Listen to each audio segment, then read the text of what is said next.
वालेकुम नाजरीन, welcome to the show बात कारोबार की। मैं हूं आपकी मेज़बान नताशा हसीब। नाजरीन, मार्केट के सेंटिमेंट्स की बात करें तो आज के दिन हम कह सकते हैं कुछ करेक्टिव मूड पे दिखाई दिया है मार्केट के सेंटिमेंट्स, और साथ साथ 43,000 का लेवल इंटैक्ट दिखाई देता है। इन्वेस्टर्स पार्टिसिपेशन बढ़ रही है।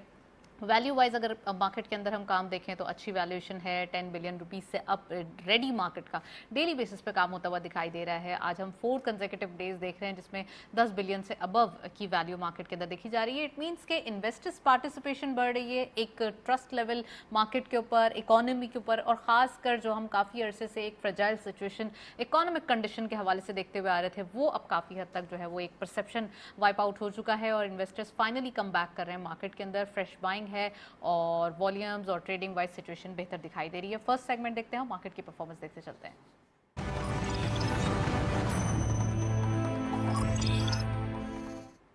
Let's have a look on daily highlights. आज की मार्केट की परफॉर्मेंस क्या रही? ओपन हुई मार्केट 43,676.56 के लेवल पर, हायर साइड टू मार्केट गई 43,879.23, lower was 43,390.33 and finally closure 43,481.5 पे, यानी कि 43,500 साइकोलॉजिकल बैरियर्स माइनर सा जो है वो डिक्लाइन देखा गया। 195.06 का डिक्लाइन आज के मार्केट में देखा गया।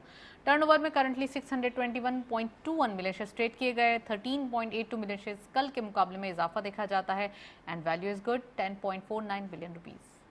एंड वॉल्यूम लीडर्स में only one scripping in red territory. WTL इस लिस्ट को लीड करे हैं 0.14 के इजाफे के साथ, काफ़ी अर्से बाद लाइमलाइट में 1.44 का पे क्लोजर रहा। 170.78 मिलियन शेयर्स ट्रेड किए गए। सैनर्जी सेकंड स्पॉट पे 0.18 का गेन देखा गया, 5.85 पे closure, 62.88 million shares traded and lastly 0.26 का डिक्लाइन देखा गया कि इलेक्ट्रिक में 3.47 पे closure, 58.04 million shares traded. It means के ओवरऑल अगर आज बात की जाए तो अगेन पेनी स्टॉक्स में यानी कि थर्ड टियर स्क्रिप्ट्स में काम होता हुआ मार्केट के अंदर दिखाई दे रहा है।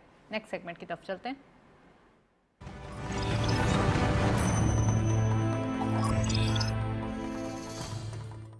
टॉपिक ऑफ द डे में आज हम बात करने वाले हैं एक्सपोर्ट सेक्टर के हवाले से। एक्सपोर्ट्स कितनी ज़्यादा दिखाई दे रही हैं इंपोर्ट पर बैन होने के बाद। जुलाई एंड जून एंड जुलाई के अगर हम नंबर्स की बात करें, यहाँ पे इंपोर्ट के नंबर कम होते हुए दिखाई दे रहे हैं, लेकिन एक्सपोर्ट भी थोड़ा सा डेंटेड होते हुए दिखाई दे रही है। क्या रीजंस हैं आज हम डिस्कस करेंगे।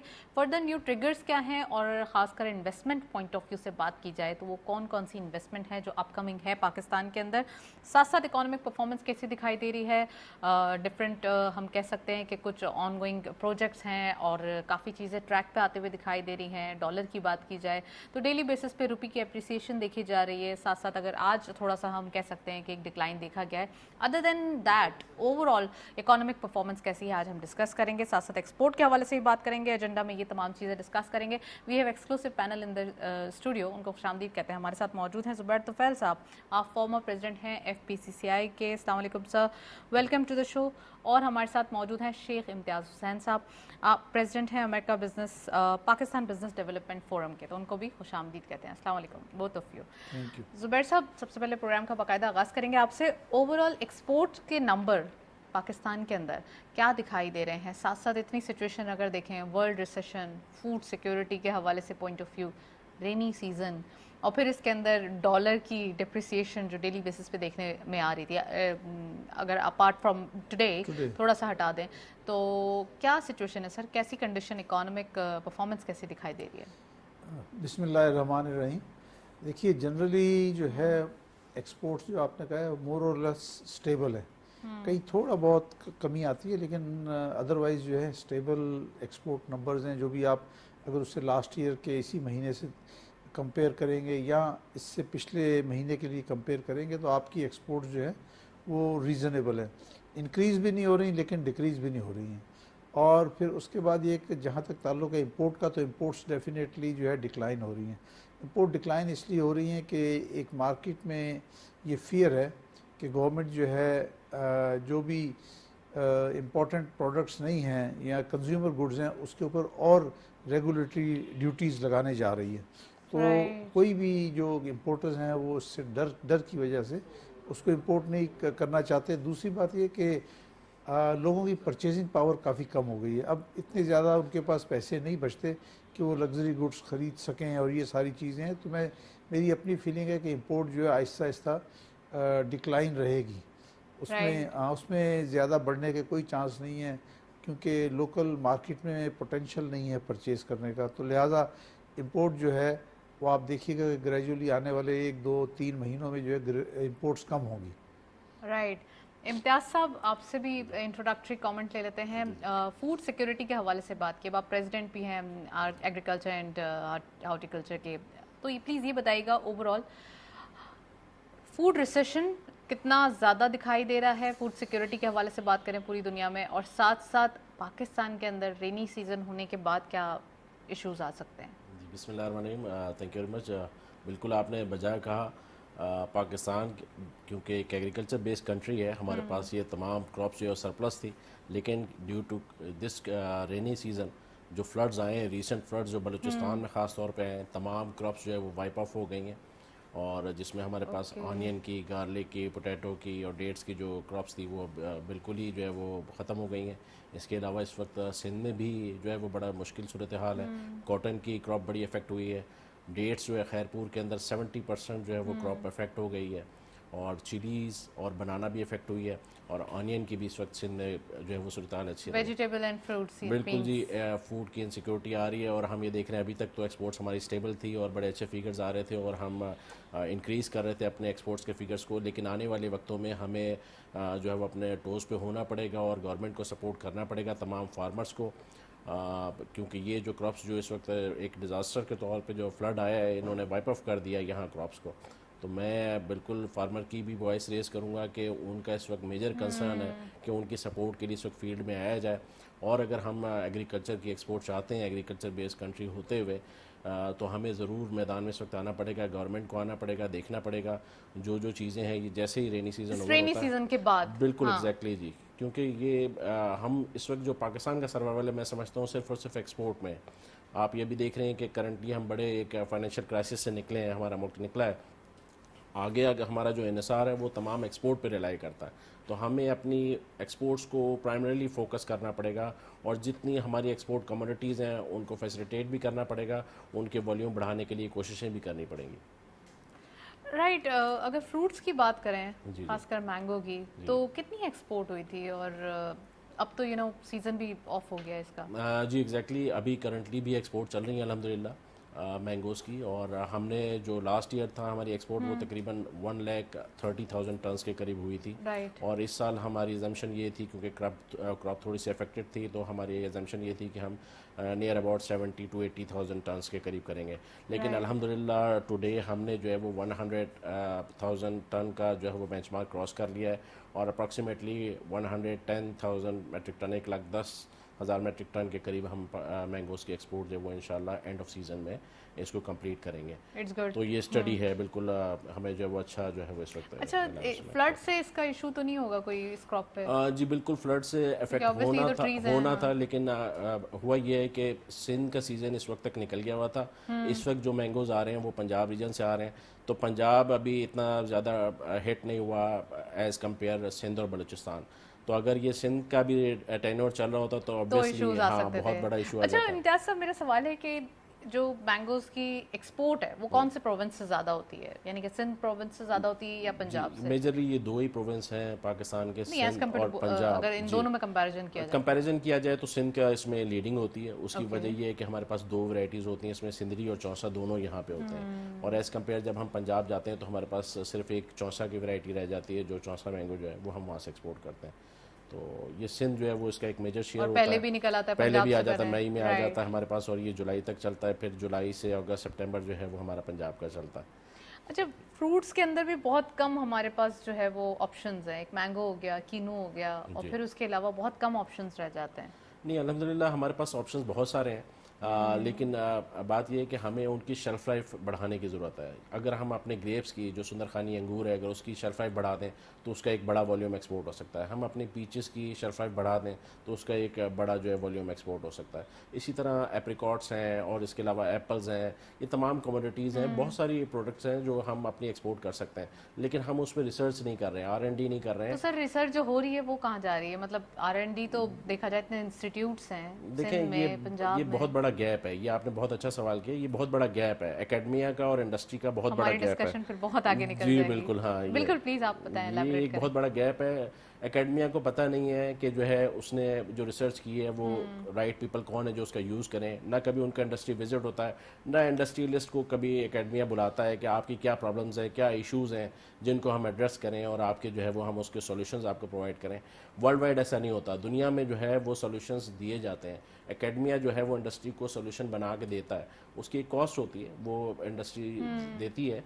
तो हमारे पास ये बड़ा फुकदान है कि हमें पता ही नहीं जो रिसर्च अगर मुल्तान यूनिवर्सिटी में हो रही है या टंडोजाम यूनिवर्सिटी में हो रही है या और किसी यूनिवर्सिटी में हो रही है, तो वो हमें पता ही नहीं कि उनके क्या आउटकम्स हैं, क्या उन्होंने एक्सपेरिमेंट किए हैं, किन चीज़ों में वो नई वैराइटीज़ ले आए हैं, कैसे उन्होंने शेल्फ लाइफ बढ़ाई है और वो कैसे जो है वो न्यू डेस्टिनेशन तक हम उनको रीच आउट कर सकते हैं। सर इतने बड़े बड़े इंस्टीट्यूट है, जैसे टंडो जाम का आपने जिक्र किया, बहुत बड़ा जी इंस्टीट्यूट जी है, सिंध अल्हम्दुलिल्लाह, गवर्नमेंट जी जी बिल्कुल जी, और Obviously काफ़ी ये एक तो बड़ा इसमें तो होना पोर्शन चाहिए। फंड्स जो है वो बहुत सारे यहाँ जाते भी हैं ईयरली, लेकिन अगेन उनसे जब तक चेक एंड बैलेंस नहीं होगा आउटकम कि नहीं होगा। आउटकम क्या आ रहा है, कैसे चीज़ें कहाँ राइट। डिलीवर हो रही हैं, नहीं हो रही हैं, और उसका कोई रिजल्ट निकल रहा है, इंडस्ट्री बेनिफिट उसे ले रही है नहीं ले रही है प्रॉपरली, तो ये सारी चीज़ें जो है वो कम्युनिकेशन गैप है, मैं समझता हूँ। एक जो है वो हमें इस गैप को फिल करना चाहिए और लिंकअप करना मैं चाहिए। जुबैर साहब से जो है वो इंट्रोडक्टरी कमेंट के बाद इतना लंबा हो गया कि सवाल जो है वो बनता है। सर प्लीज़ ये बताइए कि ये जो गैप है एकेडमिक और प्रैक्टिकली थोड़ा सा दिखता है, इंडस्ट्रीज़ के विजिट्स की कमी है या इंडस्ट्रियलिस्ट उनको वेलकम नहीं करते फैकल्टीज़ को, यूनिवर्सिटीज़ को, कि वो आएँ और विज़िट करें और हमें ऐसे फ्रेश ग्रेजुएट्स चाहिए, या फिर उनके अंदर नो हाउ नहीं है। बच्चे जब आते हैं तो जब उनको ऑफ़र की जाती है जॉब की तो सबसे पहले एक्सपीरियंस मांगा जाता है, तो कैसे एक्सपीरियंस होगा जब इस तरीके से उनका एक गैप ही फुलफिल नहीं होगा? तो असल में तमाम दुनिया में जो है वो एकेडमिया और इंडस्ट्री का बहुत क्लोज लिंकेज है और पाकिस्तान में इतना नहीं है। लेकिन मैं फिर भी कहूँगा कि आज से चंद साल पहले 2017 में ना FPCCI का प्रेसिडेंट था, तो उस वक्त में हम साल में 2 दफ़ा तमाम यूनिवर्सिटी के वाइस चांसलर्स को बुलाते थे। वो आते थे, उनसे इंटरेक्शन होता था और काफ़ी हमारी लिंकेजेस भी थी, लेकिन बाद में फिर स्लो डाउन हो गई। और लेकिन मैं आपसे कहूँगा आज भी बाज़ यूनिवर्सिटीज़ हैं जी जहाँ पे कि उन्होंने इंडस्ट्रीज से लिंकेजेस रखी हुई है। उसमें एक पाकिस्तान में जो सबसे ज़्यादा इसमें सबसे आगे हैं वो नस्ट है। नस्ट यूनिवर्सिटी जो है उसने इंडस्ट्री से काफ़ी लिंकेजेस रखी है, वो इंडस्ट्रीज को बुलाते भी हैं, अपनी फैसिलिटीज़ भी दिखाते हैं और उनको अच्छा, यहाँ पे अगर देखा जाए कराची में IBA के अंदर या फिर NED के अंदर तो इंक्यूबेशंस तो बने हुए हैं और यहाँ पर हाँ, लेकिन इतने ज़्यादा नहीं हैं। वो प्रैक्टिकली जैसे कराची यूनिवर्सिटी है वो भी कोशिश करते हैं, लेकिन चंद डिपार्टमेंट्स में है। ये एक्चुअली ओवरऑल होना चाहिए, ओवरऑल होना चाहिए कि केमिस्ट्री में, फिजिक्स में, एग्रीकल्चर में, सब जगह, हर जगह होना चाहिए। अगर आप सब जगह करेंगे तो ही उसका फ़ायदा होगा।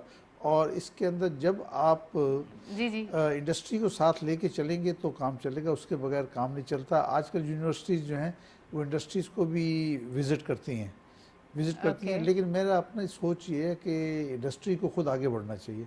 जब तक इंडस्ट्रीज़ यूनिवर्सिटी के पास नहीं जाएंगी, उनको अपने प्रॉब्लम्स बताएं कि भाई हमारी ये प्रॉब्लम है, इसका कोई सोल्यूशन बताएं। तो इस चीज़ की डिप्लोमास या इस चीज़ का कोर्स प्रॉपरली करवाएं, आप अपने कोर्स में शामिल करें ये एस्पेक्ट। तो वो अगर उनका इंटरेक्शन होगा तो उससे फ़ायदा होगा। हमारे जैसे एग्रीकल्चर में जो है यूनिवर्सिटीज़ हैं और इंस्टीट्यूट्स हैं जहाँ पे कि काम हो रहा है, मिसाल के तौर पे फैसलाबाद में है, मुल्तान में है और एक सिंध में भी है। तो इनका सबका आपस में अगर इंटरेक्शन हो तो डेफिनेटली कोई आउटकम आएगा। फिर इसमें दूसरा रिसर्च ये होना चाहिए अबाउट पेस्टिसाइड्स। बाज़ पेस्टिसाइड्स हैं जो हमारे लिए सूटेबल हैं, बाज़ नहीं है। जैसे इंडिया में जो क्रॉप है पर एकड़ क्रॉप जो है वो पाकिस्तान से बहुत ज़्यादा यील्ड, जैसे वीट की है तो उनकी वीट की क्रॉप वीट पाकिस्तान से बहुत ज़्यादा। अब कुछ थोड़ा बहुत हम कह सकते हैं इनोवेशन 2 साल से देखने में आ रहा है या 1 साल हम गए, अदरवाइज ये है कि थोड़ा सा हम पहले अपने प्रोग्राम्स में बताते रहते थे मगर कोई ऐसा काम देखने में नहीं आ रहा था। मैं आपको वीट के बाद एक मिसाल देता हूँ कॉटन की। कॉटन एक टाइम था कि पाकिस्तान की 12 मिलियन बेल होती थी पैदा, आज से 5-6 साल पहले, और इंडिया की भी 12-13 मिलियन थी। लेकिन उसके बाद उन्होंने सीड पे ऐसी रिसर्च की कि इंडिया की जो कॉटन की क्रॉप है वो बढ़ते बढ़ते बढ़ते 4 मिलियन 40 लाख जो है बेल हो गई। 4 मिलियन, सर और तो पाकिस्तान की जो है 1 मिलियन से भी नीचे आ गई। डिजास्टर भी देखे ना, अभी बारिश हो गई और थोड़ी बहुत नहीं, अच्छी खासी, जो हमें खुद से दिखाई दे रहा है। आप और हम प्रोग्राम में आए हैं तो हमें खुद से पता है कि क्या इश्यूज हैं। नहीं देखें, ये बारिश जो है ठीक है अब हुई है, लेकिन इंडिया में भी तो बारिशें हो रही हैं। जैसे पाकिस्तान इंडिया के वेदर कंडीशंस ऑलमोस्ट सिमिलर हैं। इंडिया में भी बारिश हो रही, तभी उसने अपना फालतू पानी हमारी तरफ छोड़ दिया और पता चला जी वो पाकिस्तान के बाज़ दरियाओं में, उन दरियाओं में आ गया जहाँ पे कि पहले वो कभी पानी छोड़ते नहीं थे। हमारा उनका एक अंडरस्टैंडिंग थी कि उस दरियाओं के पानी वो ले जाएंगे, लेकिन उन्होंने पाकिस्तान की तरफ छोड़े। तो सैलाब इंडिया में भी आता है, पाकिस्तान में भी आता है। मे बी हम वेल प्रिपेयर्ड नहीं हैं, वेल प्रिपेयर्ड नहीं है, तभी इतने 100 लोगों की जानों का नुकसान हुआ। फिर उसके बाद ये कि एग्रीकल्चर की क्रॉप सारी ज़ाया हो गई। बहुत सारी क्रॉप्स थी जो बलूचिस्तान में भी ज़ाया हुई, सिंध में भी ज़ाया हुई। लेकिन वही इम्तियाज साहब का कहना है कि अब हमें नई तैयारी करके और नए तरीके से जो है वो चीज़ों को मैनेज करना पड़ेगा।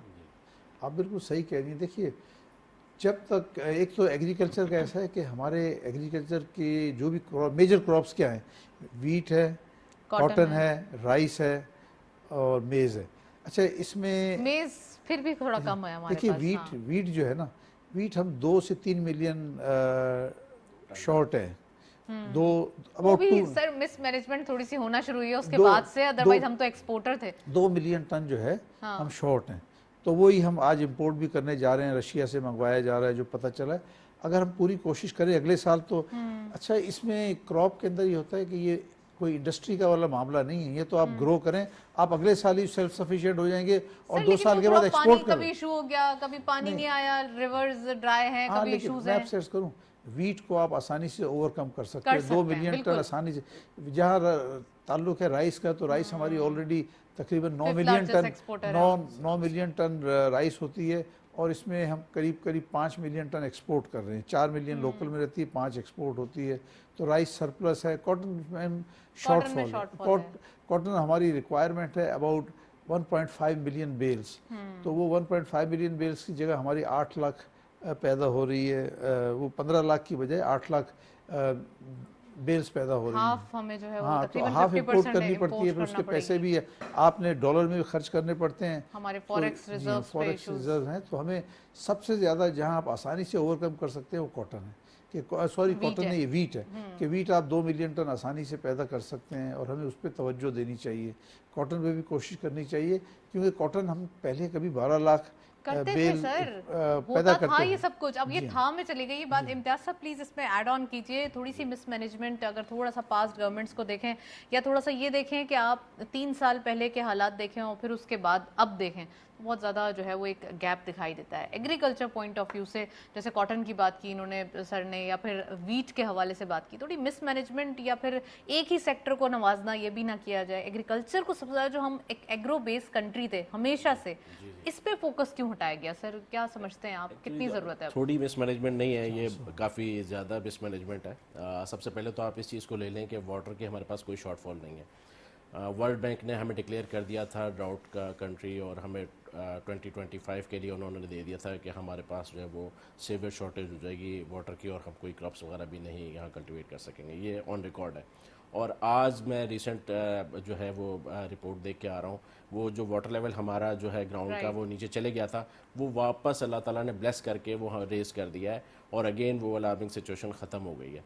तो ये बहुत बड़ी मिसमैनेजमेंट है कि अल्लाह की एक नेमत है, पानी इतना हमारे पास आ रहा है, हम उसे ज़ाया कर रहे हैं। सबसे पहला तो एकदम एक बासमझ इंसान को या लोगों को ये करना चाहिए कि वो अपना वाटर तो सेव करें, जो एक ये नेचुरल वाटर है आपका, जो आपकी मेन एक प्राइम सोर्स है तमाम चीज़ों की। फिर सेकेंडली जो बात तोफैल साहब ने की कि बिल्कुल हमारे पास R&D नहीं हो रही है। अगर हम अपनी सीड को बेहतर कर लें, इस वक्त 65,000 एकड़ ज़मीन जो है वो वाइप ऑफ हो गई है फ्लड के। ये मैं राइट इम्तियाज साहब, मैं एक सवाल पुट ऑन कर दूं प्लीज़। जैसे कि फेडरल गवर्नमेंट के पास या फिर इस्लामाबाद के अंदर एक इदारा है पार्क, जो अप्रूव करता है सारे सीड्स को या रिसर्चेस को। आप समझते हैं कि वो ज़मींदारों तक या आबादकारी तक पहुंच जाता है वो सीड भी? और दूसरा ये कि आप भी प्रेसिडेंट हैं एग्रीकल्चर एंड इसके, तो फिर आप इसमें बताएं कि क्या हो रहा है यहाँ काम एक्चुअली। देखिए, हम जिस चीज़ पे भी रिसर्च कर रहे हैं ना, हमें शायद 100 साल और लग जाए हमें इसमें। 100 साल? जी बिल्कुल, ज़्यादा नहीं कह दिए एग्जैक्टली, सर? बिल्कुल जी, डेफिनेट जो स्पीड इस वक्त हमारी चल रही है, इस वक्त मैं आपको Sluggish बताऊं है कि बहुत। हाँ बिल्कुल जी, हम मैं एक्सपोर्ट से जो मेजर हमारा एक ताल्लुक है कि उसमें हम देखते हैं कीनू के हवाले से, हम 50 साल से ये सुनते आ रहे हैं कि पाकिस्तान में सीडलेस मैंड्रीन अवेलेबल होगा, सिट्रस जो अवेलेबल होगा, लेकिन आज तक वो सीडलेस मैंड्रीन या कीनो अवेलेबल नहीं हुआ है जो कि दुनिया एक्सपोर्ट कर रही है और दुनिया जिससे फैसिलिटेट हो रही है। यही वजह है कि हमें प्राइस नहीं मिलती। तो आपको इससे अंदाज़ा होना चाहिए कि क्या स्पीड है। इस वक्त हमें फ़ायदा उठाने की ज़रूरत है अपने नेबरिंग कंट्रीज़ से, कि उन्होंने जो एडवांसमेंट की है, जो उन्होंने रिसर्च की है और अपनी पर एकड़ यील्ड बढ़ाई है। जो मैं आपको बता रहा हूँ आज के फिगर्स हैं, 65,000 एकड़ जो है वो वाइप ऑफ हुआ है फ्लड में। तो इसको हम एक नए तरीके से कल्टीवेट कर सकते हैं। तो हमें अपने दोस्त ममालिक चाइना को सीपैक में अप्रोच करना चाहिए कि जो उनकी रिसर्चेज हैं, जो उनकी एडवांसमेंट है, उनसे फ़ायदा उठाएं। अपने पॉलिनेशन के बहुत ही कोई उम्दा से जो है वो जी, वो एग्जांपल्स हैं। पहाड़ों पे जो है वो एग्रीकल्चर कर रहे हैं, उन्होंने डेजर्ट्स को भी कर दिया, सर कल्टीवेट। और हमारे पास इतनी ज़रख़ेज़ ज़मीन होते हुए, तमाम पानी की और दूसरी चीज़ें होते हुए हम जो है वो कोई चीज़ नहीं उगा पा रहे। तो ये हमने अपने तौर पे जो है मिसमैनेजमेंट की हुई है। तो हमें इसको बड़ा सीवियरली भी अब इस वक्त देखना चाहिए, क्योंकि हमारा सर्वाइवल ही है। ना हमने इंडस्ट्री लगाई है, ना हमने कोई जो है टेक्नोलॉजी अडॉप्ट की है। तो जब हम एग्रीकल्चर कोई बेस करें, सबसे पहले हमें एग्रीकल्चर के ऊपर बेस करके एग्रीकल्चर पे काम करना पड़ेगा। थोड़ा सा सुपर हाईवे की तरफ भी हम देखते हैं कि कल्टीवेशन हुई हुई है सिंध गवर्नमेंट की जानिब से, थोड़ा सा फार्मर्स को जो है वो इंडल्जमेंट यानी लीनियंसीज दी गई हैं। आप समझते हैं कि आने वाले दिनों में जो आपने कल्टीवेशन का कहा है, या फिर जो न्यू हमें इनोवेशन की तरफ जाना है ओवरऑल, पाकिस्तान की डिमांड फुलफिल हो जाए, चाहे पल्सेज हों, चाहे हमारे पास कितनी चीज़ें जो इम्पोर्ट हो रही हैं उसको थोड़ा सा हम उसमें सेल्फ सफिशिएंट हो जाए? देखिए, इस वक्त हमारे पास अल्हम्दुलिल्लाह हर चीज़ सरप्लस में है, सिवाय ये 2-3 चीज़ों के, पल्सेस हो गया या कॉटन हो गया, और जिस तरह वीट की भी बात की तो साहब ने, ये 2-3 चीज़ों को मिसमैनेज कर रहे हैं हम।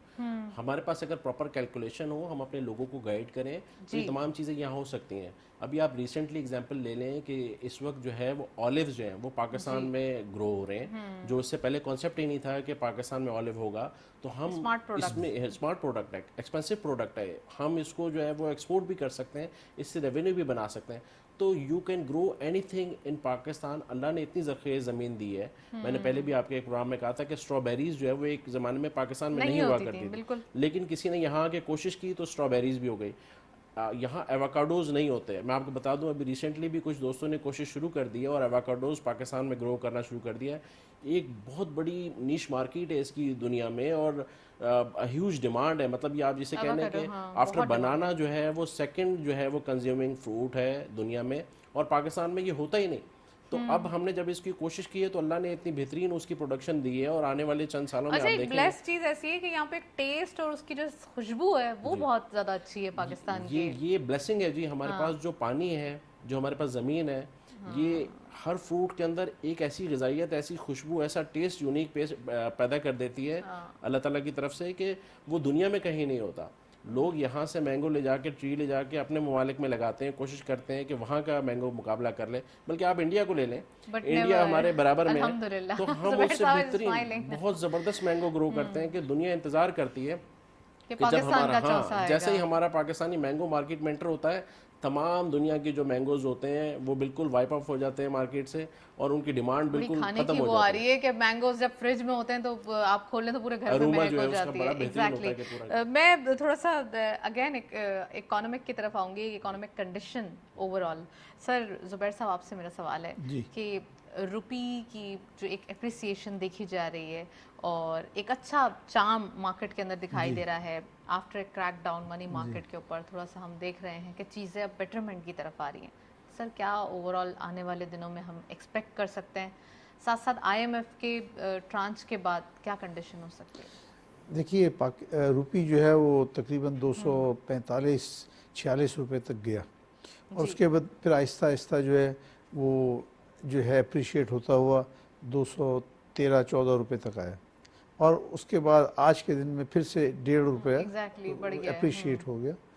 तो दूसरा ये कि IMF से बहुत सारी हमने उम्मीदें वाबस्ता की हुई हैं, और जो अभी मीडिया से पता चलता है वो ये है कि अगले हफ्ते में गालबन 29 को एक IMF को बोर्ड मीटिंग होगी जिसमें वो इसको एक फॉर्मल अप्रूवल देंगे।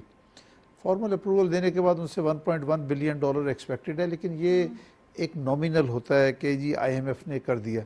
इसके साथ और बहुत सारे डोनर्स होते हैं, वो भी अपने फंड्स रिलीज़ करते हैं। इसमें एशियन डेवलपमेंट बैंक है, IMF के साथ इंटैक्ट है। जी हाँ, एशियन डेवलपमेंट बैंक है, इस्लामिक डेवलपमेंट एजेंसी है और इसी तरह दूसरे हैं वो भी करते हैं। वर्ल्ड प्लस बैंक है। फ्रेंडली कंट्रीज़, वर्ल्ड बैंक है, फ्रेंडली कंट्रीज़ जो हैं उन्होंने भी कहा कि नहीं जी आप पहले आईएमएफ से अपनी एग्रीमेंट साइन करें। एग्जैक्टली। वो अब एग्रीमेंट तो पाकिस्तान ने ऑलरेडी कर दिया है और उसमें जो भी उसके फॉर्मल अंडरस्टैंडिंग थी हो गई हैं। तो मैं समझता हूँ कि नेक्स्ट वीक या एंड ऑफ द मंथ जब भी ये होगा तो उसके पास हमें डिफरेंट कंट्रीज से या डिफरेंट डोनर से फंड्स आना शुरू हो जाएंगे और उसकी वजह से ना साइकोलॉजिकली ये जो डॉलर अभी 215 या किसी जगह रुका हुआ है ये कम होगा।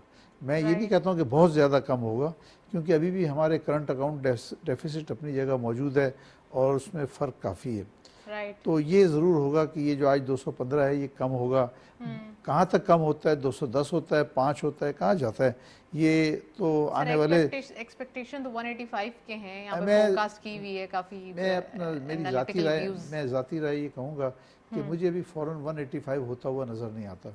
Okay, let's see. जी, इम्तियाज साहब आपसे भी पूछूंगी मैं ताकि ऑन रिकॉर्ड रह जाए अगर बात। हम 200 पे भी आ जाते हैं तो एक बड़ी कामयाबी होगी और इससे मुझे नहीं लगता एक साइकोलॉजिकल नंबर है कि इससे नीचे जाएगा 200 से कम होगा या नहीं होगा, ये वक्त बताएगा। थोड़ा सा ये chaos से भी फिर अगेन क्रिटिक्स नहीं करना चाहिए, बट एक इतना ज्यादा इसमें एक और बात बहुत अहम है, वो मैं आपसे ये कहूँगा कि थोड़ा सा ना पॉलिटिकल स्टेबिलिटी होनी चाहिए। जब तक हम आपस एक में अफरा तफरी मचा के रखी हुई है, रूलिंग पार्टी और डेली अपोजिशन, जर्क्स आ रहे हैं, रूलिंग पार्टी अपोजिशन आपस में लड़ रहे हैं, ये लड़ाई का माहौल ख़त्म होना चाहिए।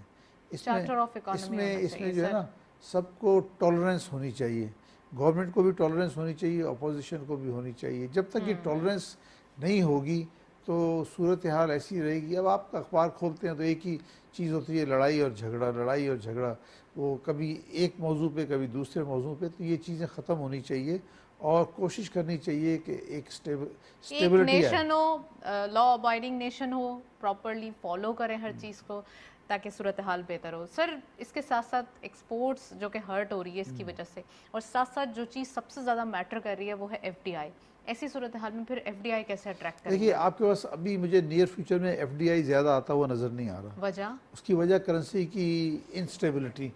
वो डरते हैं कि जी हमने आपको आज इस भाव में आज के 215 रुपए से एक्सपोर्ट किया, आपकी इन्वेस्टमेंट की और चंद दिनों के पता चले 245 हो गया, जब वापस ले जाना चाहें तो 245 हो गया। तो इस चीज़ को जब तक कि फॉरेन इन्वेस्टर को जब तक ये पता ना हो कि करेंसी जो स्टेबल रहेगी तो आप एफडीआई ज़्यादा एक्सपेक्ट ना करें। हाँ, इस वक्त अगर किसी भी सूरत में हम करेंसी को स्टेबल करें और दूसरा एक्सपोर्ट के लिए पाकिस्तान में चाहूँगा कि असल में गवर्नमेंट के पास भी कोई स्पेस नहीं है। टर्की से भी तो अभी एग्रीमेंट हुआ है, फ्री ट्रेड एग्रीमेंट, और वो भी एक अच्छा चाम होगा आने वाले दिनों में। फ्री ट्रेड एग्रीमेंट नहीं है एक्चुअली, जो एग्रीमेंट साइन हुआ that is called PTA, preferential trade agreement. Okay, आप हम जिस मुल्क से भी पहले एग्रीमेंट करते हैं तो पहले पीटीए होता है, प्रेफरेंशियल ट्रेड एग्रीमेंट, और उसके कुछ अरसे के बाद जो है फ्री ट्रेड एग्रीमेंट होता है। तो अब ये हुआ, इससे हमारी भी अशिया टर्की में ज़्यादा जाएंगी और टर्की से भी आएंगी। तो उसमें ऐसा बैलेंस है कि जो चीज़ें जिसकी हमें ज़रूरत है और पाकिस्तान में कम पैदा होती हैं, ट्रेड डॉलर में ही होगी, और डॉलर में ही होगी, ट्रेड डॉलर में ही होगी। तो डेफिनेटली हम एक्सपेक्ट करते हैं कि टर्की से जो बायलैटरल ट्रेड है वो काफ़ी बढ़ेगी। बायलैटरल ट्रेड आप देखेंगे कि आइंदा 1 साल के अंदर जो है उसका वॉल्यूम काफ़ी इंक्रीज़ हो जाएगा टर्की के साथ हमारा। और इसी तरह कुछ और मुल्कों से भी एग्रीमेंट के लिए प्राइम मिनिस्टर साहब कतर जा रहे हैं, तो कतर जाने के बाद भी तो कुछ एग्रीमेंट्स, कोई ना कोई न्यूज़ तो सुनने में आएगी ना। कतर से हम ज़्यादा एक्सपोर्ट नहीं कर सकते। कतर एक बहुत छोटा सा मुल्क है जिसकी आबादी तकरीबन 30, लेकिन कतरी रियाल तो बहुत ज़्यादा एक्स्ट्रा आ गया है। 30 लाख आबादी है। हाँ, ये ज़रूर है कि कतर में गैस के बहुत बड़े ज़खायर हैं और हमें भी ज़रूरत है गैस की। तो मैं एक्सपेक्ट करता हूँ कि हुकूमत जब भी वज़ीर आज़म साहब कतर जाते हैं तो कोई ना कोई कोशिश करेंगे कि आपका ऐसा फेवरेबल एग्रीमेंट हो एलएनजी का कि आप वहाँ से इंपोर्ट कर सकें। और दुनिया में कतर जो है वो इंतहाई अहम मुल्क है एलएनजी एक्सपोर्ट करने वाला। कतर के बाद जो है वो दूसरे ममालिक हैं, उसमें रशिया है, उसमें ऑस्ट्रेलिया है, ये दूसरे ममालिक हैं। लेकिन कतर जो है वो एक बहुत बड़ा लीडिंग टॉप एक्सपोर्टर है एलएनजी का। तो वहाँ से हम एक्सपेक्ट करते हैं कि पाकिस्तान में एलएनजी आएगी और कोई ऐसे फेवरेबल टर्म्स पे आए कि जो लॉन्ग टर्म में हम उससे फ़ायदा उठा सकें। कैरी कर सकें। इम्तियाज़ साहब आप प्लीज़ इसमें ऐड ऑन कीजिए, इंडस्ट्रियलाइजेशन के लिए इम्पोर्टेंस है गैस की फैसिलिटी हमारे पास, बेसिक नेसेसिटीज़ फराम करना, इंडस्ट्रियलिस्ट के लिए जो चैलेंजेस हैं उनको सबसे पहले ख़त्म करना और उनको फैसिलिटेट करना। क्या समझ रहे हैं आप, आने वाले दिनों में कुछ बेहतरी की उम्मीद है? क्योंकि ओवरऑल बड़े होपलेस दिखाई देते हैं इंडस्ट्रियलिस्ट, बोलते हैं नहीं पॉलिसी रेट बढ़ गया है, बड़े मुश्किल है इस वक्त इंडस्ट्रीज़ को लगाना। पहले तो जी मैं आपकी ये बात को सेकंड करूंगा इसमें कि तमाम पॉलिटिकल पार्टीज़ को एक पेज पे आने की ज़रूरत है। इस वक्त मुल्क जो है वो एक बहरान किसी सूरत हाल में है। आपको पता है कि एक सब थोड़ी सी तरीके से पैदा भी चल रहा करने था। की कोशिश की जा रही है, थोड़ा बस सा ये भी वाज़े तौर पे है, लेकिन बहरहाल जो हकाइक हैं वो हमने देख ली, क्योंकि जैसे जो है वो यहाँ एलसी खोने पे बैरिंग लगाई गई और जो है वो हमें यहाँ से फंड्स अपने भेजने में या इंपोर्ट की पेमेंट्स करने में जो है वो डिफ़िकल्टीज़ आई, तो वो चीज़ें कुछ प्रैक्टिकल भी हैं। तो इस वक्त हमें एक लॉन्ग टर्म प्लानिंग की ज़रूरत है। और ये भी रिलीफ जो है डॉलर का, मैं समझता हूँ कि हमें जो मिला है ये हमारे लिए ब्लेसिंग है। इसको हमें नॉट फॉर ग्रांटेड लेना चाहिए कि हमें इसके लिए एफर्ट्स करनी चाहिए कि ये स्टेबिलिटी रहे और इससे डाउन आए। बज़ाहिर हकाइक जो है वो कुछ और दिखा रहे हैं, वो ये दिखा रहे हैं कि ये टेम्परेरी रिलीफ है, क्योंकि हमें अपने जो सबसे पहले एनर्जी क्राइसिस हैं उनको फोकस करने की ज़रूरत है। जैसे अभी बात की जुबैर साहब ने भी कि गैस के हवाले से, पावर के हवाले से, इलेक्ट्रिसिटी के हवाले से आप अभी देख रहे हैं कि कितना बड़ा बहरान है जो पूरे मुल्क में चल रहा है। और इस वक्त हम जो है इससे अभी तक निकले नहीं हैं। तो सबसे पहले जब तक हम अपनी एनर्जी क्राइसिस को ओवरकम नहीं करेंगे इंडस्ट्री नहीं चल सकती। हमें फौरी तौर पे अपने नेबरिंग कंट्रीज़ को अप्रोच करना चाहिए या अपने दोस्त ममालिक को अप्रोच करना चाहिए, जहाँ से हम फ्यूल, गैस और इस तरह की तमाम चीज़ें हम ले सकते हैं एक लॉन्ग टर्म पेमेंट के ऊपर। तो वो हमारे लिए बड़ा बेनिफिशियल होगा, तभी हम स्टेबल हो सकेंगे। तो ये बहुत ज़रूरी है कि तमाम लोग मिल के एक पॉलिसी पे मुत्तफ़िक हों और मुल्क को पहले एक इकोनॉमिकल क्राइसिस से निकालें, इससे बहरान से निकालें। जब मुल्क स्टेबल हो जाए फिर आगे आप इलेक्शंस भी कराएं, दूसरी चीज़ें भी टेकअप करें, फिर आपके फिर आप पॉलिटिक्स है वो एंजॉय करें। चलती हाँ, रहेगी। वो आपकी पॉलिटिक्स चलती आई, आपने 75 साल पॉलिटिक्स की है, तमाम चीज़ें की। अब मुल्क इसका मुतहम्मिल नहीं हो सकता फर्दर कि आपके जो मराहिल, जो मसले जो आपके यहाँ चलते जलसा हो 75 गया, साल, आपने हाँ यहाँ जलसा करना है, बिल्कुल एग्जैक्टली। यहाँ पाकिस्तान के झंडे उतारने हैं, पार्टी के झंडे लगाने हैं। बड़ी अजीब सी बात है कि आप सियासत को बचा रहे हैं रियासत के बजाय। बिल्कुल। अब इनके क्या इंटेंशंस हैं, क्या हम तो इंडस्ट्रियलिस्ट हैं, हम तो ये देखते हैं कि हमारा ओढ़ना बिछोड़ना रहना इसी मुल्क में है। लेकिन जिन लोगों के पास ड्यूल नेशनलिटी है उनके जो है वो मकासद यही है कि वो अपनी माइलेज लें और अपने मामलात करें और उसके बाद इस मुल्क से चले जाएं। हमें इस मुल्क के लिए लॉन्ग टर्म प्लानिंग करनी है और इस वक्त जो है मैं समझता हूँ बिजनेसमैन का बड़ा अहम रोल है। गवर्नमेंट को इनको ऑन बोर्ड लेना चाहिए। मुल्क है तो हम मुल्क है तो हम हैं, हमें साथ मिलकर पॉलिसी मेकिंग में आना चाहिए, लॉन्ग टर्म गोल सेट करने चाहिए ताकि ये जो डॉलर की सूरत हाल है ये भी बेहतर हो, फॉरेन डायरेक्ट इन्वेस्टमेंट भी आए। फॉरेन डायरेक्ट इन्वेस्टमेंट तभी आएगी जब स्टेबिलिटी होगी। स्टेबिलिटी होगी। अच्छा इम्तियाज साहब, थोड़ा सा मार्केटिंग व्यू भी चेंज हो गया है ना, अपनी चीज़ों को मार्केट करने की भी ज़रूरत है प्रॉपर्ली। जैसे अगर हम बात करें अपने नेबरिंग कंट्रीज़ की, तो यहाँ पर इंडिया की बात कर लेते हैं तो उनका मार्केटिंग स्टाइल थोड़ा डिफरेंट है, उन्होंने पहले वो कैप्चर किया है। हमारे पास भी नो डाउट बहुत सारी ऐसी सिचुएशन है जिसमें हम आगे जा रहे हैं, इनोवेशन की तरफ जा रहे हैं, न्यू एक्सपोज होनी चाहिए। फ्रूट्स की बात कर लें या वेजिटेबल्स या जो हमारे पास मौजूद हैं चीज़ें, उसकी प्रॉपर मार्केटिंग की ज़रूरत है और मार्केटिंग के स्टाइल्स भी चेंज हो गए इन उधर। बिल्कुल बिल्कुल जी, ये इसमें हमें हर वक्त ज़रूरत है। इंडिया जो है वो काफ़ी आगे निकल चुका है। हम अभी सिर्फ राइस पे ही देख रहे हैं कि 2 बिलियन से कुछ प्लस इनकी एक्सपोर्ट्स हैं। हम अगर प्रॉपर ब्रांडिंग करें, क्योंकि एक टाइम ये आ गया था भी, इन्होंने बासमती का भी इन्होंने जो कॉपीराइट है वो इंटरनेशनली ले लिया था, तो हम ब्रांडिंग की तरफ जा ही नहीं रहे। हमें अपनी प्रोडक्ट की ब्रांडिंग करनी चाहिए ताकि इंटरनेशनल मार्केट में रिकॉग्नाइजेशन मिले। हम मैंगोज की अगर बात करते हैं सर, तो इंटरनेशनल मार्केट के साथ साथ हमारी अपनी, जैसे अब कराची जैसा शहर है तो एक्सपो सेंटर के अंदर एक्सपो अगर हो जाए, ना कि सिर्फ मैंगो की आप एक मीरपुर खास में या इस तरीके से कर दें, एक अब हमारे शहर में भी होना चाहिए और हर बड़े शहर में होनी चाहिए। जी बिल्कुल। और न सिर्फ ये कि हम फोकस करें रॉ प्रोडक्ट्स को ही, इनकी बाय प्रोडक्ट्स, इनकी वैल्यू एडिशन को भी फोकस करें ताकि फौरी तौर पे हम इसकी जो रेवेन्यू जनरेशन है वो डबल से ट्रिपल कर सकें। जब तक हम रॉ प्रोडक्ट्स को बेचते रहेंगे हमें कुछ नहीं मिलेगा, हमें पीनट्स मिलेंगे। जब हम इसके वैल्यू एडिशन में जाएंगे, इंफ्रास्ट्रक्चर को डेवलप करेंगे अपने, और पीनट्स बहुत खाली है, अब जरा चंक की जरूरत है। एग्जैक्टली, दुनिया जो है वो कहाँ से कहाँ निकल गई है और अभी तक हम वही जो 75 साल पहले बातें कर रहे थे या 75 साल पहले जिस तरीके से प्रोडक्ट्स अपनी एक्सपोर्ट कर रहे थे आज भी उसी तरह कर रहे हैं। ना कोई हमने पैकेजिंग में एडवांसमेंट लेके आए, ना हम टेक्नोलॉजी। अच्छा, पैकेजिंग की आपने बिल्कुल सही एग्जांपल दी है। Sir you name it and there are industries मौजूद हैं, थोड़ा सा उनको एक फैसिलिटेट करने की ज़रूरत है। अगेन पैकेजिंग के अंदर भी मैं अक्सर प्रोग्राम्स करती हूँ और बहुत चार्म दिखाई देता है उन इंडस्ट्रीज़ में भी, लेकिन अगेन उनको वो इंसेंटिव नहीं दिए जाते जो वो डिमांड करते हैं। जी। तो आप समझते हैं कोई एक्सपोर्ट पॉलिसी आ जाए सबसे पहले ताकि एक्सपोर्टर सर्वाइव करे? पॉलिसी तो एग्जिस्ट करती है। मैं ये समझता हूँ कि लोगों को फैसिलिटेट, बिजनेसमैन को फैसिलिटेट करें, जितना आप उनको फैसिलिटेट करेंगे वो उतना इजी होकर बिजनेस करेंगे। मैं एग्जांपल दूंगा आपको यूएई की।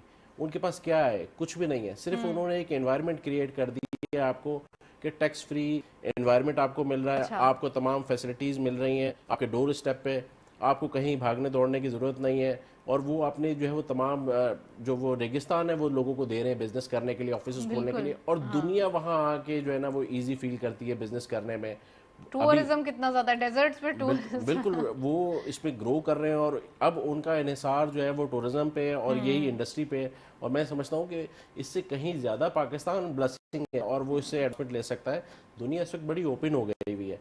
लोग इस वक्त देखते हैं कि उनको कहाँ सेफ एंड साउंड अपनी इन्वेस्टमेंट पार्क करने के मौके मिलते हैं, बजाय इसके कि पाकिस्तानी इन्वेस्टमेंट यूएई जाके पार्क हो और लोग वहाँ जाके इन्वेस्ट करें और करें। लोगों को पाकिस्तान आना चाहिए, हमें ऐसा एटमॉस्फेयर क्रिएट करना चाहिए। राइट। इसके लिए एक माइंडसेट चेंज करें। सबसे पहले हम अपने लोगों का, अपने जो है वो लोग जो आगे पॉलिसी मेकिंग में है उसमें उनका माइंडसेट चेंज करें कि ऐसा लोगों का एनवायरनमेंट क्रिएट करके दें कि लोग पाकिस्तान की तरफ अट्रैक्ट हों। राइट। जुबैर साहब, एक हमारे पास यूथ की पावर बहुत बड़ी है, हमारे पास 60% ऑफ पॉपुलेशन यूथ मौजूद है, और जैसे कि इम्तियाज़ साहब ने कहा कि अगर उन्हें थोड़ा सा हम उनकी माइंडसेट चेंज करें तो बहुत कुछ हो सकता है। ना कि हम उनको किसी और धंधे पे लगा दें कि वो सिर्फ मीम्स या कोई अपने उल्टे सीधे जो है वो सोशल मीडिया पे टाइम वेस्ट करें एक दूसरे को बुराई करते हुए। सर तो ये किस तरफ जा रहे हैं हम? और दूसरी बात ये कि हमारे पास इतने सारे ऑप्शंस मौजूद हैं, घर में अगर लड़ाई हो जाती है तो आप बाहर बता दें लोगों को जाके, ये तो बात गलत है ना सर? देखिए, इसमें आपने सही कहा कि यूथ जो है उसकी बहुत बड़ी पॉपुलेशन हमारी यूथ की है। इसमें ये किस तरह से आगे आ सकते हैं, इसमें बैंक्स का रोल बहुत अहम है। और बैंक के बाद मैं कहूँगा कि स्टेट बैंक ऑफ पाकिस्तान का, बैंक्स, जी हाँ, नहीं, स्टेट बैंक का जो है, स्टेट बैंक कमर्शियल बैंक्स को गाइडलाइन दे कि भाई आप जो है यूथ को लोन दें।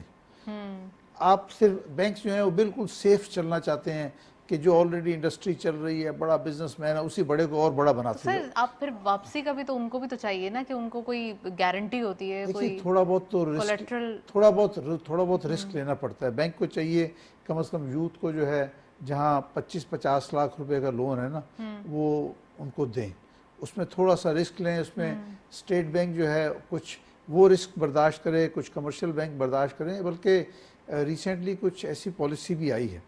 और दूसरी बात एसएमई, एक एसएमई और एसएमई के बाद यूथ।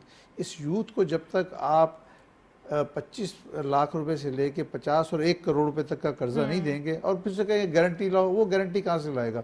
जो यंग आदमी है, जो 20s में है, उसने अभी पढ़ के आया है, उसके पास गारंटी नहीं। बैंक कहते हैं गारंटी लाओ, गारंटी उनके पास है नहीं, तो वो उनको पैसे नहीं देते।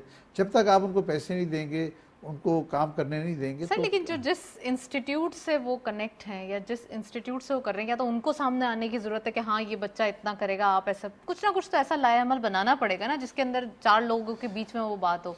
बाद में कोई ऑप्शन चेक एंड बैलेंस तो ऐसा है कि आप कोई ना कोई ऐसी गारंटी दे सकते हैं जिसमें कोई उसका कोई भाई रिश्तेदार कोई अंडरटेक करे कि हाँ भी ये आपसे लोन ले रहा है, ये आपको वापस करेगा, और उस तरह से। और उनको मार्कअप रेट कम होना चाहिए। मार्कअप रेट देखिए, आज का जो मार्कअप रेट है, इससे कोई कारोबार हो ही नहीं सकता। 16 सर आज किस नहज पे आकर खड़े हो गए आप, ये भी तो देखें। आईएमएफ से मुआहदे हो गए, परेशानियां कितनी हो गई, पूरा साल हो गया ये भुगतते हुए। 16-17% मार्कअप से पाकिस्तान में कोई कारोबार नहीं चल सकता। जो चल रहे हैं वो भी बंद हो जाएंगे। तो लिहाजा मैं समझता हूँ जितनी तेजी से स्टेट बैंक ने पॉलिसी रेट बढ़ाया है, अब उसको आने वाले दिनों में चाहिए कि उसको आहिस्ता आहिस्ता बिल्कुल कम किया जाए। बल्कि ये जो अभी पॉलिसी रेट आ रहे हैं, इसी में एक ट्रेंड सेट होना चाहिए, माइनर सा भी अगर कम हो जाए। कि स्टेट बैंक, कमर्शियल बैंक्स ने जो है ना एक्सचेंज रेट में बहुत पैसे कमाए, अरबों रुपए कमाए मैनिपुलेशन करके, कि आज आपका बाइंग रेट जो है वो 235 रुपए का, सेलिंग रेट 245 रुपए का। तो ये जो काम किए बहुत बुरे काम हुए। और स्टेट बैंक तमाशाई बन के देखता रहा, उसने कोई सर इंटरफेरेंस नहीं की। ऑटोनॉमस हो गया ना, आपने हर चीज को खुला छोड़ दिया है, आपने कोई चेक एंड बैलेंस नहीं रखा, तो कैसे होगा इम्तियाज साहब? प्लीज इसमें ऐड ऑन कीजिए। इंक्यूबेशन सेंटर्स हैं जी काफी, बिल्कुल, मैं इसी तरफ आ रहा था। स्टार्टअप्स इंक्यूबेशन जो सेंटर बड़ा आ रहे हैं। इंपॉर्टेंट रोल अदा कर सकते हैं जी। इसमें। और बेसिकली हमें सबसे पहले जो अपनी यूथ है, ये मोर देन 60% है, ऑलमोस्ट आई थिंक 64% है। ये हमारी एक पावर है। दुनिया भर में ये यूथ लेवल कहीं भी नहीं है। और हम यूरोप वगैरह चले जाते हैं तो वहाँ एजेड लोग हमें ज़्यादा मिलते हैं, तो हम इन्हें प्रॉपरली यूटिलाइज़ नहीं कर रहे हैं। ये भी अपना टाइम वेस्ट कर रहे हैं, हम भी इन्हें वेस्ट कर रहे हैं। हमें चाहिए कि एंटरप्रेन्योर्स बनाएं इनमें से, स्टार्टअप से इनको सपोर्ट करें। और ये इसी तरीके से होगा कि इंडस्ट्री और एकेडमिया का जो गैप है वो दूर हो, ताकि इंडस्ट्री इन्वेस्ट करे, इन्वेस्टर आए यहाँ के इन्वेस्ट करें कि हाँ यार आपके पास क्या आइडियाज़ हैं, आप क्या नई प्रोडक्ट लेके आ रहे हैं। ये आप यकीन करें, ये वही टैलेंट है जो हमारे मुल्क में रह के बिल्कुल दब जाता है और जब बाहर चले जाता है तो ये कारनामे अंजाम देता ब्रेन है। ड्रेन हो गया। जी बिल्कुल, एग्जैक्टली। और सिर्फ स्कीम्स बताने से कुछ नहीं होता, उसको फिजिकली भी होना जरूरी है। आप नौजवान या फिर हम कह लें कि कोई टाइगर, वो तो हमें नजर ही नहीं आते, लोग अप्लाई कर करके थक गए हैं, उनको मिल नहीं रहे, तो ये बड़े इश्यूज हो जाते हैं। प्लीज कमोडिटीज की तरफ चलते हैं।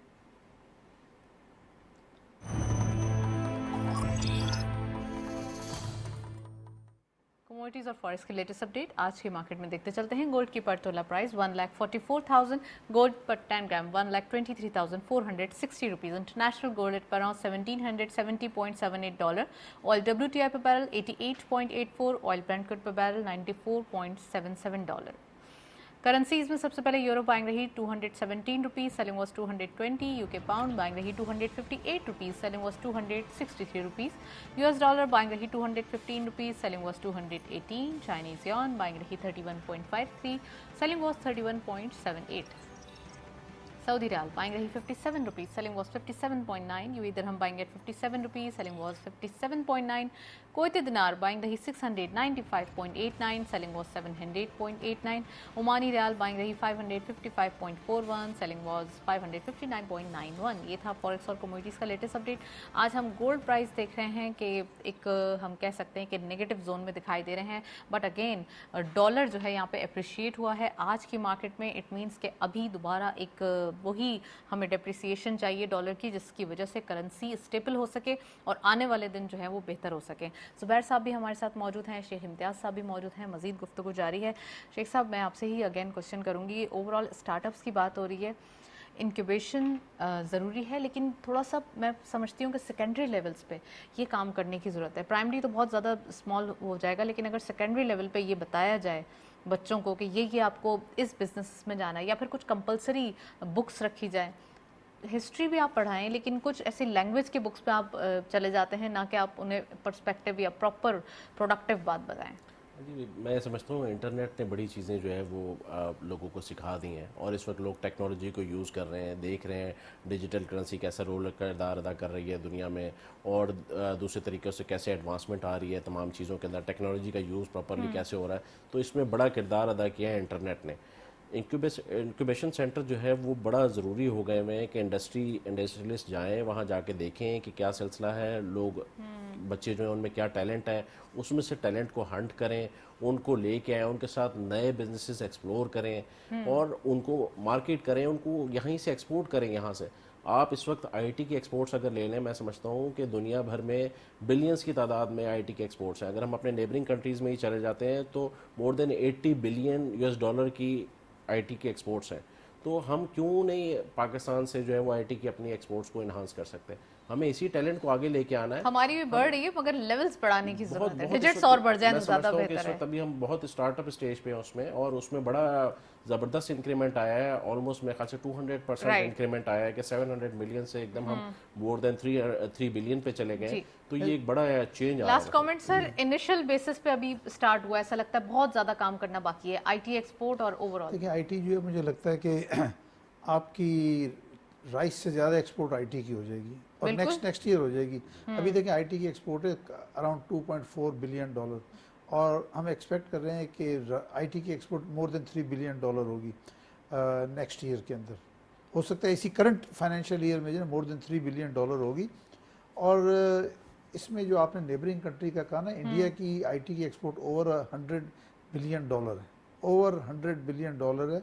तो हम कोई उनसे बहुत ज़्यादा पीछे नहीं हैं, लेकिन वहाँ के बहुत सारे इंस्टीट्यूट्स हैं जो उनको ट्रेन करते हैं, बताते हैं, वो लोग इस तरह से कर रहे हैं। लेकिन हमारे यहाँ मैं समझता हूँ कि ये 3 बिलियन वाला नंबर है पोटेंशियल ना, है हमारे पास, ये बस बहुत जल्दी थोड़ा बढ़ सा सकता इसे है। हमें एक होता है ना पुश करने की जरूरत है। That's it, thank you so much. Zubair साहब हमारे साथ मौजूद थे, इम्तियाज साहब आपका बहुत बहुत शुक्रिया तशरीफ लाए। ओवरऑल आज के दिन हमने एक्सपोर्ट्स के हवाले से बात की जो बहुत इंपॉर्टेंट है पाकिस्तान की रिकवरी के लिए, पाकिस्तान के हालात को बिल्कुल चेंज करने के लिए, पाकिस्तान की तरक्की के लिए, और होपफुली के तमाम सोल्यूशंस जो कि हमने देने की कोशिश की है, सजेस्टिव मेजर्स जो कि हमारे गेस्ट ने भी बताए हैं, पसंद आए होंगे। साथ साथ अगर इन पे थोड़ा सा अमल हो जाए और थोड़ा पेशेंस के साथ यूथ को भी चाहिए कि इस पे काम करे तो काफ़ी नताइज बेहतर हो सकते हैं। इसी नोट पे प्रोग्राम को वाइंड अप करेंगे। इजाज़त दीजिए, अल्लाह हाफिज़।